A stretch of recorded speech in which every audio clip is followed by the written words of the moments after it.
y'all, Jay here from Jay's Decor and Restore. So for today's project, I'm going to be making a craft table. My desk and my hutch have been doubling for my craft area, and it's getting pretty crowded since I'm doing more and more of the vinyl crafting with my Cricut machine. So I decided I wanted a craft table. Now, when I started researching, I realized that what the length that I wanted and what I needed, the space I needed, the storage space, they were really expensive. So I decided to make my own, and you're not going to believe the materials that I'm going to be using to make this. So let's go ahead and get started. I can't wait for you to see this. So the first piece I bought was this chest of drawers at Goodwill, and it's solid wood. It's in really good shape. It just needs some TLC. And I'm going to go ahead and get started with cleaning that. And then also this microwave cart that I bought also at Goodwill for $16. And I think this is going to be perfect for storage. So the first step is to clean the both of them with a vinegar and water solution and just wipe it down, get all the dust and cobwebs out. So the next step is to start with priming it, and I use a Kilt's Bond Adhesion Primer. I found this a few months ago, and I don't know if you've seen some of my other videos. If you haven't, go back and take a look. But I've started using this on a regular basis only because I don't have to sand. I hate to sand because of the mess. So this will allow me to go ahead and paint over the primer, and it really has some staying power to it. So I've heard a lot of good things about Annie Sloan chalk paint. I've never used it before, so I decided to use it on this project. And I have to say, everything that has been said about it is absolutely true. It has such great coverage, you really don't even need to use as much paint. Another first for me on this project is I decided to use a cream wax over the Annie Sloan chalk paint. I used the Americana Decor. It's a brown, and I really wanted to give it more of that antique finish to the surface, give it in a little bit more depth. So the first step is to take a stencil brush, a natural bristle brush, and just wipe it or just paint up and down the surface in long strokes. And after you finish the one side, you're going to want to go ahead and wipe it down, and I'll show you that in a minute.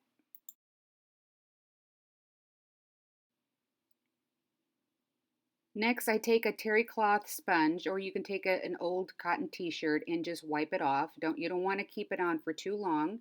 And it's going to go ahead and give you see the nice ridges that it gives you. It kind of really brings out the color of the bottom layer of paint you used. Since this is going to be a craft table, I thought I'd make it crafty, and I wanted to use stencil on this one side that's going to be exposed in my craft room. So the first thing you're going to see as you walk in is this.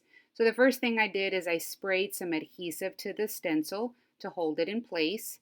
And you can also use tape, but just since it's in the corner of the furniture, this piece of the furniture, I wanted to use a adhesive spray. You see, I have two plates here, and one is going to be used so that when I roll the paint on this stencil roller, I roll the excess off.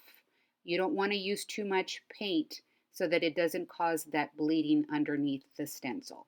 And then just pressing firmly but not too hard, you're going to go over the stencil in just following that pattern.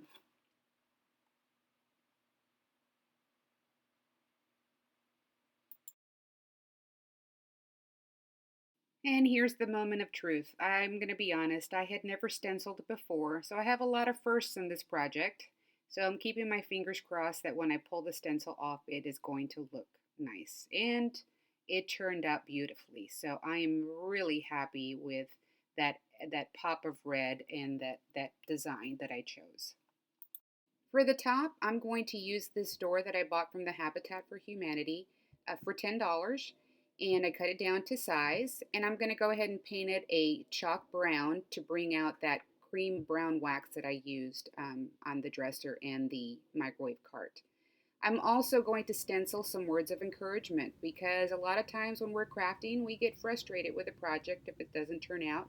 And sometimes you just need to have some words that will keep you going.